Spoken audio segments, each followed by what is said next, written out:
Video শুরুতেই বলি শাড়ির ফলস আর হচ্ছে সাইড সেলাই এখনও কিন্তু 70 টাকায় আমি রাখছি। তোমরা যারা যারা করতে চাও অবশ্যই চলে আসবা। সাইডে কিন্তু পিকো হবে না, সাইড যেটা মোড়ানো সেলাই হয় সেটাই হবে।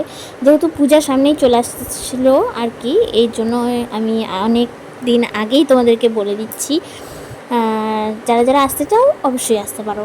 আর এখন দেখো, এটা আমি কিছুদিন আগে 2-3 দিন আগের ভিডিও, যদিও মানে সেলাই করতে বসবো ভাবলাম, যেহেতু পূজার সামনেই চলে আসতেছে তো মেশিনটা 2-3 মাস পরে আমি আজকে মেশিনে বসতেছি।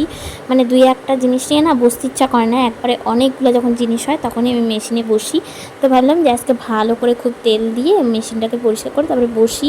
তো একটুখানি সেলাই করতে না করতেই দেখতেছি মেশিনটা মানে খুবই অসুবিধা হচ্ছে চালাইতে। তারপরে দেখতেছি নিচের যে ববিন কেসটা বললাম না 2-3 মাস পরে বসলাম, তো দেখি যে একটু জম পড়ে গেছে। তো সেটাকে আমি হচ্ছে কি এখন একটু তেল দিয়ে তারপরে আর কি ব্রাশ দিয়ে ঘষে দিচ্ছি। আর ওই ছোট ব্রাশটা দিয়ে যে মেশিনটা, আমি পুরো মেশিনটা ওই ব্রাশটা দিয়ে পরিষ্কার করি, তাহলে খুবই সুবিধা হয়। আর এই যে ব্লাউজটা দেখতেছো, আমার এত শখের ব্লাউজটা, আগের দিনকা হচ্ছে গিয়ে আমি তাড়াহুড়া করে পরতে নিয়ে আমার ছিঁড়ে গেছে ব্লাউজটা, তো সেটাই সেলাই করতেছে অল্প একটু জায়গায়, যদিও তাও খুব পছন্দের একটা ব্লাউজ।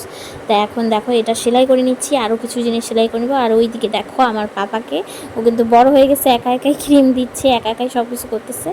তো অনেক দিন পরে একটা একটু বড় ভিডিও দিলাম, আরও বড় ছিল ভিডিওটা যেহেতু অনেকটা দিন হয়ে গেছে, তার জন্য আর কি মানে আগের অনেকটা অংশ আমি কাটিয়ে দিলাম। আর এখন এই যে চুড়িদারটা একটু সেলাই করতে নিচ্ছি, তারপরে দেখলাম মেশিন মানে একদমই গেছে। ওই যে চাকার মধ্যে যে লাগানো থাকে একটা ফিতা, সেই ফিতাটা আর কি অনেকে পাড় দিয়ে লাগায়, তো সেই পাড় দিয়ে লাগালে খুব ভালো হয়। তো মানে শাড়ির পাড় আর কি, তো আমরা তো খুব একটা শাড়ি পরি না, তাই জন্য পাড় আর কোথায় পাবো, তো আমি কিনে এনে লাগাই। ওই ফিতাটা মানে লাগানো খুবই চাপের, রিয়ানা বাবা অনেক কষ্ট করে লাগায় দেয়। অনেক দিন পর কী বলবো, ফিতাটা পচেও যায়। কিন্তু হচ্ছে আমি এর আগে একটা নতুন নিয়ে আসলাম, প্রথমেরটা একদমই মানে টুকরা টুকরা হয়ে গেল, আমি সেটাকে ফেলাই দিলাম। রাবার টাইপের থাকে, ওটা লাগানো খুবই চাপের, ওইটা যদি ঠিকঠাক মতো না লাগে তাহলে কিন্তু মেশিন একদমই ঠিকঠাকভাবে চালানো যায় না। যারা মেশিন চালায় তারা তো জানোই। তো এই দেখো আমি এই কুর্তিটা মানে দুটা, ওই ব্লাউজটা শুধু সেলাই করলাম, আর হচ্ছে কি এই কুর্তিটা সেলাই করতে নিয়ে বাস গেল মেশিনটা। আর ভিডিওটাতে অনেক দিন পরে ভয়েস দিলাম, তো একটু অন্যরকম হলো। চলো টাটা।